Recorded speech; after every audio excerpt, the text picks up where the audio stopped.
मार्च का महीना शुरू हो चुका है और साथ में लेकर आ चुका है बहुत सारे बदलाव। बहुत से अपडेट हुए हैं एलपीजी सिलेंडर से लेकर एफडी रेट तक, सब में बदलाव हुआ है। सारी बातें इसी वीडियो में पता चलेगी, तो वीडियो को एंड तक जरूर देखना। चैनल को सब्सक्राइब करना बिल्कुल मत भूलना। वीडियो पसंद आए तो लाइक भी कर देना और अपने सभी दोस्तों के साथ भी इसे जरूर शेयर करना, क्योंकि कहीं उनसे ये अपडेट्स, ये बदलाव, ये चेंजेस मिस ना हो जाएं, क्योंकि ये चेंजेस ऐसे हैं जो आपकी डेली लाइफ पर इंपैक्ट डाल सकते हैं, जिनके ऊपर आपको खास ध्यान रखना चाहिए। नमस्कार दोस्तों, मैं हूं मानसी और आप देखना शुरू कर चुके हैं बॉस वाला हिंदी चैनल, जहां पर आपको ढेर सारी खबरें मिलती हैं, स्पेशली उस बारे में अगर आप खुद एक बॉस बनना चाहते हैं, तो आप नौकरी देने वाले बनना चाहते हैं, तो अगर आप अपना खुद का कोई बिजनेस शुरू करना चाहते हैं, कोई बिजनेस ओनर आप बनना चाहते हैं, एक एंटरप्रेन्योर आप बनना चाहते हैं लाइफ में, तो बॉस वाला आपके लिए सबसे बेस्ट प्लेटफॉर्म है। बॉस वाला एक ऐसा प्लेटफॉर्म है जहां पर business opportunities, business strategies, tools, इन सब के बारे में एक्सपर्ट गाइडेंस के अंदर आपको चीजें पता चलती हैं। एक सफल बिजनेस ओनर कैसे बनना है, ये सब कुछ आपको बॉस वाला पर पता चलता है। वीडियो कॉल्स के थ्रू एक्सपर्ट नॉलेज आप गेन कर सकते हैं, एक्सपर्ट्स के साथ बात कर सकते हैं वन ऑन वन। बताइए, कोई और प्लेटफॉर्म ऐसा करता है क्या भला?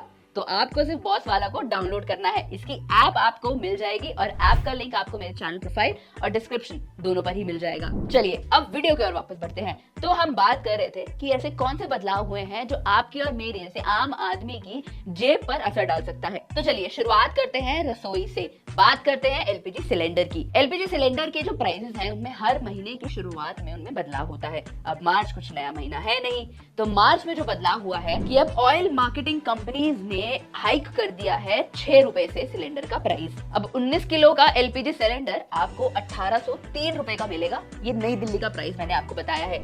आपके शहर में क्या प्राइस चल रहा है 19 किलो सिलेंडर का, ये आप मुझे कमेंट सेक्शन में बताना, ताकि हमारे जो बाकी दर्शक है उनको भी पता चल जाए कि कौन से शहर में क्या प्राइस चल रहा है। फिर भी अगर आपको किसी शहर का प्राइस जानना है तो आप मुझे कमेंट सेक्शन में लिख देना, मैं आपको जवाब दे दूंगी। इस हाइक के बाद जो डोमेस्टिक सिलेंडर का प्राइस है उनमें कोई बदलाव नहीं हुआ है, वो यूं के यूं है। अब एफडी रेट्स यानी फिक्स्ड डिपॉजिट के रेट्स पर भी कुछ ना कुछ चर्चा हो रही थी कि बैंक शायद उनमें भी बदलाव कर सकते हैं 1 मार्च से। अब एफडी के अंदर ना एक स्पेशल एफडी का भी फीचर आया है और उसमें भी चेंज बोला गया है।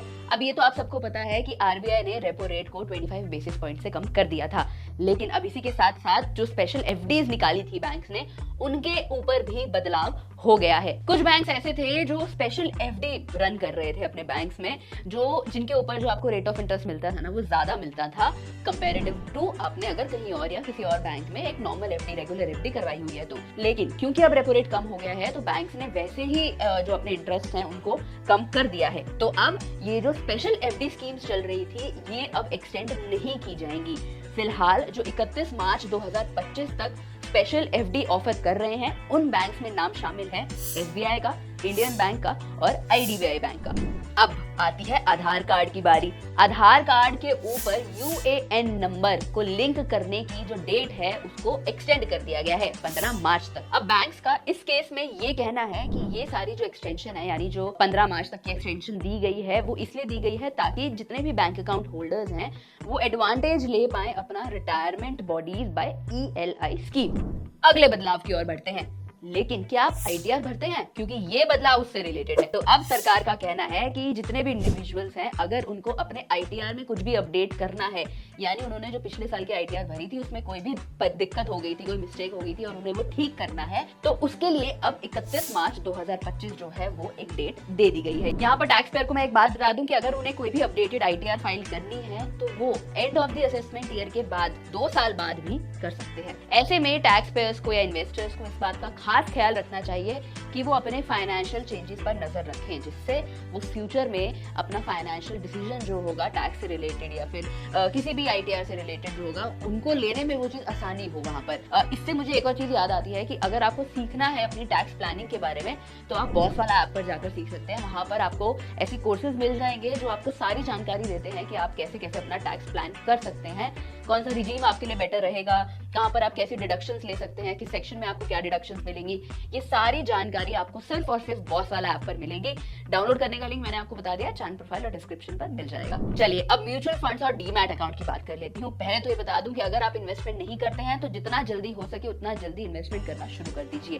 यहाँ पर जो बदलाव हुआ है वो ये है कि इन्वेस्टर्स अब अपने म्यूचुअल फंड और डीमैट अकाउंट के लिए 10 नॉमिनी सेलेक्ट कर सकते हैं। अब यहाँ पर ये मैंडेटरी होता है कि इन्वेस्टर्स को आपको एक नॉमिनी तो सेलेक्ट करना ही है सिंगल अकाउंट होल्डर के ऊपर, ताकि कोई भी अनक्लेम एसेट ना रह जाए। तो यहाँ पर अब जो नंबर है वो सिंगल नॉमिनी से बढ़कर 10 कर दिया है, यानी अप टू 10 नॉमिनी आप सेलेक्ट कर सकते हैं अपने म्यूचुअल फंड और डीमैट अकाउंट के लिए। यहाँ पर इन्वेस्टर जो भी नॉमिनी अपना सिलेक्ट कर रहा है उसका पैन कार्ड, उसका आधार कार्ड, ड्राइविंग लाइसेंस वगैरह जैसी चीजें जो भी डॉक्यूमेंट्स मांगे जाएंगे वो सारी उनको प्रोवाइड करवानी होती है सारी डिटेल्स के साथ। अब 1 मार्च से एक और बदलाव हुआ है। यहाँ पर ये है कि अगर कोई भी यूपीआई यूजर है, यानी कोई भी ऐसा इंसान जो यूपीआई का इस्तेमाल करता है, वो अब अपनी इंश्योरेंस प्रीमियम भी पे कर सकता है यूपीआई के थ्रू ही, वो भी बीमा ASBA फैसिलिटी के थ्रू। ऐसे में जो भी पॉलिसी होल्डर्स है वो एक अमाउंट को ना ब्लॉक कर सकते हैं अपनी इंश्योरेंस प्रीमियम पे करने के लिए, ताकि जो भी उनकी पॉलिसी है उसके अंडर वो एक टाइम पर ही अपनी पेमेंट कर पाए,